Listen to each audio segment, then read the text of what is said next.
La France en retard face à la révolution industrielle du XXIe siècle, un consternant décrochage malgré les succès d'hier. La France est à la croisée des chemins. Alors que le monde avance à une vitesse vertigineuse, nous nous accrochons à des modèles et des stratégies du siècle dernier. Pourtant, il fut un temps où la France était à l'avant-garde de l'innovation technologique.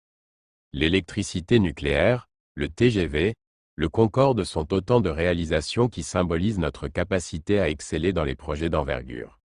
Aujourd'hui, nous sommes confrontés à une nouvelle révolution industrielle, incarnée par SpaceX, l'intelligence artificielle et la domination industrielle de la Chine.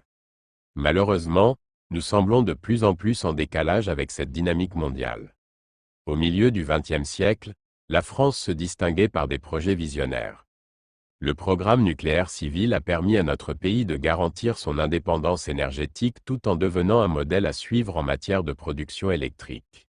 Le TGV, symbole de l'excellence française dans le domaine ferroviaire, continue d'être une référence internationale, tandis que le Concorde, bien que trop en avance sur son temps, a marqué l'histoire de l'aviation avec des technologies audacieuses. Les accomplissements passés ne sont pas à minimiser. Ils témoignent de notre capacité à innover, à prendre des risques, et à imaginer des solutions techniques avant-gardistes. Cependant, aujourd'hui, la France semble incapable de répliquer ces réussites à l'échelle des nouvelles révolutions industrielles qui redessinent notre futur. Nous vivons une époque où l'espace, l'intelligence artificielle et la robotique ouvrent des horizons inédits. SpaceX, avec son approche audacieuse, bouleverse les paradigmes de l'exploration spatiale. En Chine, la montée en puissance industrielle et technologique est implacable, tirée par la formation de millions d'ingénieurs chaque année. Pendant ce temps, la France, absorbée par des débats publics stériles et enlacée dans une dépendance structurelle à la dépense publique, semble ignorer les défis existentiels qui se profilent. Si le modèle français a pu fonctionner dans le passé, notamment grâce à l'État stratège qui soutenait de grands projets, il semble désormais inadapté pour répondre aux exigences d'un monde où l'agilité, la capacité d'innovation et la prise de risque sont des clés du succès. Nous continuons à croire, de manière naïve, que notre modèle est invincible, que nos industries traditionnelles et notre protection sociale suffiront à nous préserver des bouleversements en cours. C'est un aveuglement coupable qui risque de nous coûter cher.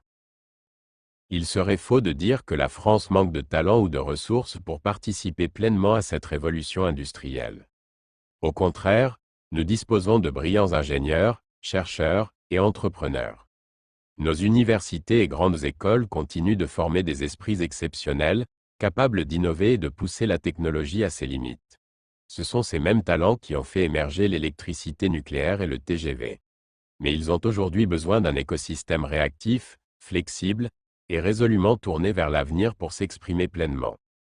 Cependant, l'inertie institutionnelle et la lenteur de nos processus décisionnels freinent cette dynamique. La réalité est que nous sommes en train de tourner le dos aux plus grandes révolutions industrielles de tous les temps. Nos enfants, qui grandiront dans un monde redéfini par l'IA, les robots et l'exploration spatiale, ne nous pardonneront pas ce retard.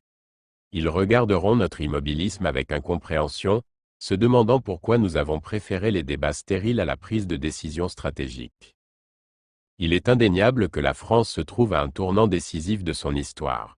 Si nous avons encore les ressources pour rattraper notre retard, nous devons agir vite. Nous sommes à minuit moins 5 avant de franchir un point de non-retour. Si nous ne réagissons pas maintenant, nos enfants porteront le poids de nos erreurs et de notre inaction. Le TGV, le Concorde, et le nucléaire ne seront plus que des vestiges d'un passé glorieux, oubliés dans un monde où l'innovation, la vitesse d'adaptation et la technologie sont les seuls moteurs de progrès.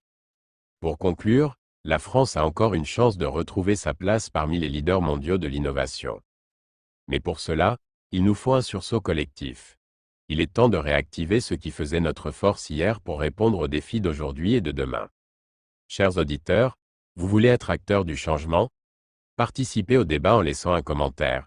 Abonnez-vous à la chaîne pour ne rien manquer des futures discussions.